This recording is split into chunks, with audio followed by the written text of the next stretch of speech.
Hi students, कैसे हैं आप सब लोग। मुझे उम्मीद है कि आप सब लोग बहुत बढ़िया होंगे। तो स्टूडेंट्स, आज के इस वीडियो लेक्चर में हम लोग बात करेंगे 9th क्लास का चैप्टर क्वाड्रिलेटरल्स के एक्सरसाइज 8.2 से क्वेश्चन नंबर 5। छोटा सा क्वेश्चन है, बट जितना छोटा दिख रहा है उससे कहीं ज़्यादा इंपॉर्टेंट है, तो एक एक स्टेप इसका बड़ा इंपॉर्टेंट है। चलिए देख लेते हैं पहले क्वेश्चन में दिया क्या है और फाइनली हम लोगों को करना क्या है। आते हैं क्वेश्चन पर। तो क्वेश्चन में हम लोगों को दिया है, in the parallelogram ABCD, E and F are the midpoints of sides AB and CD respectively, then show that the line segments AF and EC trisect the diagonal BD। तो देखिए क्वेश्चन में हम लोगों को यहाँ पर एक फिगर दे रखी है और इस फिगर में बोला गया है कि ABCD क्या है। ABCD एक पैरेललोग्राम है। अब इस पैरेललोग्राम की दो साइड्स की बात करी गई है, कौन कौन सी, एक तो AB और दूसरी CD। और AB का मिड पॉइंट बोला गया है E है, जबकि इस CD साइड का मिड पॉइंट F है। फिर बोला गया है कि डायगोनल BD है और इस डायगोनल को लाइन सेगमेंट्स AF और EC ट्राइसेक्ट करते हैं, ऐसा हम लोगों को प्रूव करना है। तो देखिए क्या प्रूव करना है हम लोगों को प्रूव करना है कि जो लाइन सेगमेंट AF और EC है ये डायगोनल BD को ट्राइसेक्ट करते हैं। तो BD को ट्राइसेक्ट करने का मतलब क्या है, 3 इक्वल पार्ट्स में डिवाइड करते हैं। मतलब हम लोगों को प्रूव करना है कि दिस पार्ट, मतलब DP line segment, PQ line segment और QB लाइन सेगमेंट, ये तीनों ही लाइन सेगमेंट्स कैसे हैं, इक्वल हैं। तो चलिए स्टार्ट करते हैं क्वेश्चन और प्रूव करते हैं कि तीनों ही लाइन सेगमेंट्स कैसे हैं, इक्वल हैं। राइट, अब इसको स्टार्ट कर रहे हैं हम लोग कहां से, ABCD पैरेललोग्राम से। एक बार मेंशन करते हैं, ठीक है। So since ABCD is what, ABCD is a parallelogram. अब जब हम लोग कह रहे हैं कि ABCD पैरेललोग्राम है, दिया है क्वेश्चन में हम लोगों को, तो हम लोग जानते हैं पैरेललोग्राम की प्रॉपर्टी होती है कि पैरेललोग्राम की जो आमने सामने की साइड्स होती हैं वो इक्वल होती है और साथ साथ पैरेलल भी होती हैं। मतलब हम लोग कह सकते हैं कि क्योंकि ABCD एक पैरेललोग्राम है तो फिर जो AB साइड है वो इक्वल होगी किसके, इस DC साइड के साथ में। AB पैरेलल होगी किसके साथ में, DC के साथ में। ये पॉइंट सबसे पहले मेंशन कर देते हैं हम लोग। सो कह सकते हैं therefore AB side is equal to what, DC and AB is parallel to DC। Correct है। अब हम लोग कह रहे हैं कि AB DC के इक्वल है। जब AB DC के इक्वल है तो भाई इनके हाफ भी कैसे होंगे, इक्वल होंगे। कोई भी दो क्वांटिटीज जो आपस में इक्वल है उनके हाफ भी कैसे होते हैं, इक्वल होते हैं। मतलब हाफ का हम लोग दोनों साइड्स में मल्टीप्लाई कर रहे हैं, तो हम लोग लिख सकते हैं half of AB must be equal to half of DC। And इस स्टेटमेंट को ऐसे लिख देते हैं, AB is parallel to DC। बात यहाँ तक क्लियर है। अब क्योंकि E क्या है, मिड पॉइंट है किसका, AB का। अगर E AB का मिड पॉइंट है तो ये AB को क्या करेगा, 2 इक्वल पार्ट्स में डिवाइड करेगा और हर एक पार्ट क्या होगा, पूरे का हाफ होगा। इसका मतलब पूरे के हाफ के प्लेस पे क्या रख सकते हैं हम लोग, कोई भी एक पार्ट रख सकते हैं। तो हम लोग अभी क्या कर रहे हैं, हम लोग AE रख रहे हैं। चलिए रख देते हैं। सो इस हाफ AB की जगह पे हम लोगों ने क्या रखा, AE। And this equal to what, half DC की जगह पे क्या रख सकते हैं, देखो F भी क्या है, मिड पॉइंट है किसका, DC लाइन सेगमेंट का। इसका मतलब ये पॉइंट F क्या करेगा, इस DC को 2 इक्वल पार्ट्स में डिवाइड करेगा और हर एक पार्ट पूरे का हाफ होगा। तो हम लोग क्या कर रहे हैं, हाफ DC के प्लेस पे चाहे तो क्या रख सकते हैं, FC रख सकते हैं, जो अभी हम लोगों ने मार्क किया है। ठीक है, चले रख देते हैं। तो इसकी जगह पे हम लोगों ने रखा FC and AB is parallel to DC। देखिए ये लाइन सेगमेंट और ये लाइन सेगमेंट आपस में कैसे हैं, पैरेलल हैं, तो इनके पार्ट्स भी कैसे होंगे, पैरेलल होंगे। तो AB की जगह पे चाहें तो अभी हम लोग क्या रख सकते हैं, AE, और यहाँ पे DC की जगह पे हम लोग चाहें तो क्या रख सकते हैं, FC। आई थिंक बात क्लियर है यहाँ तक। ठीक है, तो कोई भी दो लाइन्स एक्चुअली अगर वो पैरेलल होंगी तो उनके पार्ट्स भी, चाहे हम लोग कितने छोटे छोटे पार्ट्स भी ले लें, वो भी कैसे होंगे, आपस में पैरेलल होंगे। ठीक है, तो इसके प्लेस पर हम लोग क्या रख रहे हैं, AE। यहाँ पे क्या रख रहे हैं, AE इज पैरेलल टू, और DC के प्लेस पे हम लोग रख देते हैं FC, क्योंकि ये पार्ट्स हैं इन दोनों लाइन सेगमेंट्स के। बात यहाँ तक क्लियर है। अब हम लोगों के सामने जो स्टेटमेंट निकल के आ रहा है, बड़ा इंपॉर्टेंट स्टेटमेंट है। हम लोग कह रहे हैं कि AE is equal to FC and AE is parallel to FC। So this line segment is equal to this line segment and this is parallel to this line segment. यानी कि यहाँ पे क्वाड्रिलेटरल फॉर्म हो रहा है। कौन सा, देखो AFCE, इसको मार्क कर देता हूँ सो दैट आप लोग अच्छे से समझ सकें। देखिए ये वाला क्वाड्रिलेटरल, जो अभी हम लोगों ने ग्रीन कलर से शो किया है। तो ये अपने आप में क्वाड्रिलेटरल है और इस क्वाड्रिलेटरल की देखिए ये साइड और ये साइड क्या है, अपोजिट साइड्स हैं। और हम लोग इस स्टेटमेंट के थ्रू कहने की कोशिश कर रहे हैं कि इस क्वाड्रिलेटरल में जो अपोजिट साइड्स का एक पेयर है वो इक्वल भी है और पैरेलल भी है। और किसी भी क्वाड्रिलेटरल की अगर अपोजिट साइड्स का एक पेयर इक्वल और साथ में पैरेलल हो तो क्वाड्रिलेटरल क्या बन जाता है, पैरेललोग्राम बन जाता है। ठीक है, तो चलिए मेंशन करते हैं। सो हम लोग इस स्टेटमेंट के बेसिस पे क्या कह सकते हैं, तब हम लोग कह सकते हैं therefore AECF is a parallelogram.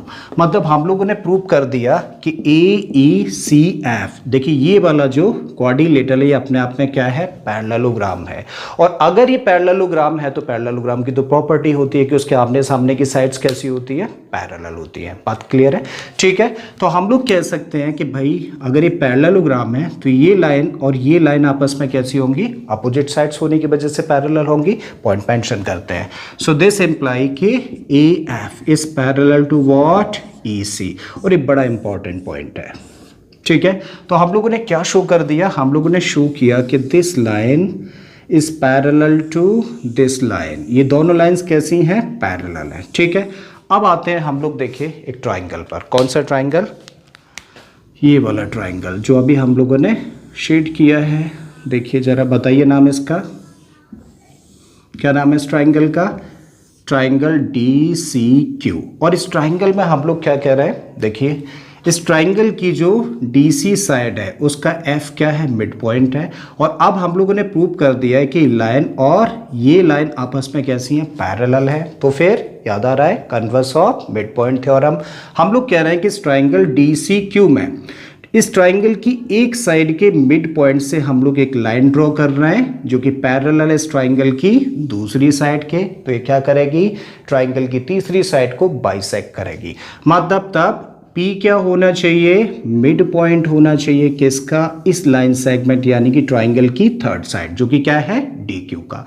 और अगर P मिड पॉइंट है इस साइड का तो इसका मतलब ये इस लाइन सेगमेंट को 2 इक्वल पार्ट्स में डिवाइड करेगा। मतलब DP किसके इक्वल हुआ, QP के इक्वल हुआ। ये पॉइंट मेंशन करते हैं अब हम लोग। तो कौन से ट्राइंगल में आ रहे हैं हम लोग, इन ट्राइंगल DCQ मेंशन करिए। So in triangle DCQ F is the midpoint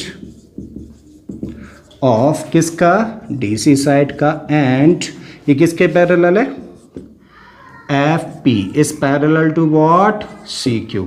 FP किसके पैरेलल है, CQ के पैरेलल है, क्योंकि अभी अभी हम लोगों ने शो किया कि AF और EC कैसे लाइन सेगमेंट्स है, पैरेलल। तो इनके पार्ट्स भी कैसे होंगे, पैरेलल ही होंगे। ठीक है, तो अब लगा देते हैं converse of mid point theorem. Therefore P must be the midpoint of किस लाइन सेगमेंट का, DQ का, यानी कि ट्राइंगल की थर्ड साइड का। और अगर P मिड पॉइंट है तो ये क्या करेगा, 2 इक्वल पार्ट्स में डिवाइड करेगा इस ट्राइंगल की थर्ड साइड को। मतलब DP is equal to QP लिख देते हैं। सो दिस इंप्लाइज कि DP is equal to what, QP। और ये हम लोगों के लिए बड़ा इंपॉर्टेंट पॉइंट हो जाता है, तो मान लेते हैं इसको इक्वेशन नंबर 1। अब आते हैं हम लोग एक और ट्राइंगल पर। देखिए ये वाला ट्राइंगल जो अभी हम लोगों ने ब्लू कलर से शो किया है, नाम बताओ जरा इसका, कौन से ट्राइंगल, ट्राइंगल BAP। और इस ट्राइंगल में हम लोग देख पा रहे हैं कि इस ट्राइंगल की जो AB साइड है उस साइड का E क्या है, मिड पॉइंट है। और यहाँ से एक लाइन ड्रॉ करी है जो कि पैरेलल है इस ट्राइंगल की दूसरी साइड के। तो ये क्या करेगी, लाइन सेगमेंट, यानी कि लाइन सेगमेंट क्या करेगा, इस ट्राइंगल की थर्ड साइड को इक्वल पार्ट्स में डिवाइड करेगा, बाइसेक्ट करेगा।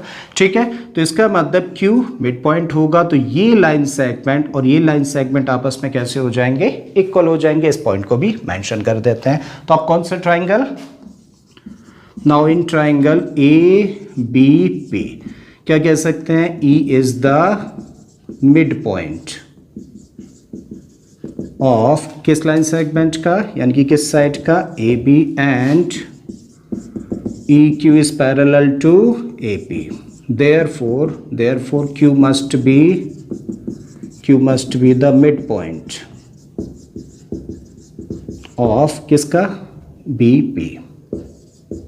और अगर Q BP का मिड पॉइंट है तो ये इसको इक्वल पार्ट्स में डिवाइड करेगा। सो दिस इम्प्लाई के बी क्यू किसके इक्वल हुआ, क्यू पी के इक्वल हुआ, ठीक है। और इसको मान लेते हैं इक्वेशन नंबर 2, और ये किसकी वजह से, converse of mid point theorem mention कर देते हैं यहाँ भी, converse of mid point theorem, ठीक है। अब देखो हम लोगों के सामने यहाँ पे दो इक्वेशंस तैयार हो जाती है और हम लोग क्या कह रहे हैं, देखिए इस इक्वेशन में हम लोग कह रहे हैं कि भाई डीपी और क्यूपी आपस में कैसे हैं, इक्वल है, और यहाँ पे कह रहे हैं कि क्यूपी और बीक्यू आपस में कैसे हैं, इक्वल है। तो क्यूपी लाइन सेगमेंट इसके भी इक्वल है और क्यूपी लाइन सेगमेंट इसके भी इक्वल है, मतलब तीनों ही लाइन सेगमेंट्स कैसे हो जाते हैं, इक्वल हो जाते हैं। तो मेंशन कर देते हैं बाई इक्वेशन नंबर 1 एंड 2। क्या बोला जा सकता है कि भाई डी पी किसके इक्वल है, पी क्यू के, और साथ में पी क्यू किसके इक्वल है, बी क्यू के। इसका मतलब ये तीनों ही लाइन सेगमेंट्स हम लोगों ने कैसे शो कर दिए, इक्वल शो कर दिए। और जब हम लोगों ने शो कर दिए कि तीनों ही लाइन सेगमेंट्स आपस में कैसे हैं, इक्वल है, तो हम लोग कह सकते हैं कि ए एफ और ई सी क्या करते हैं, इस डायगोनल बी डी को ट्राइसेक्ट करते हैं, मतलब 3 इक्वल पार्ट्स में डिवाइड करते हैं। तो मेंशन कर देते हैं therefore A F and EC trisect the diagonal BD, और यही चीज़ हम लोगों को प्रूव करनी थी। तो मुझे उम्मीद है स्टूडेंट्स कि आप लोगों को ये क्वेश्चन अच्छे से समझ आ गया होगा। अगर ऐसा है तो प्लीज़ वीडियो को लाइक कर दें, चैनल को सब्सक्राइब कर लें, और बाकी के क्वेश्चंस के लिए चले जाइए प्लेलिस्ट में, ऑलरेडी बहुत सारे क्वेश्चंस मैंने अपलोड किए हैं। मैं फिर से आता हूँ एक नए क्वेश्चन, एक नए कॉन्सेप्ट के साथ में। Till then keep learning and thank you for watching this video.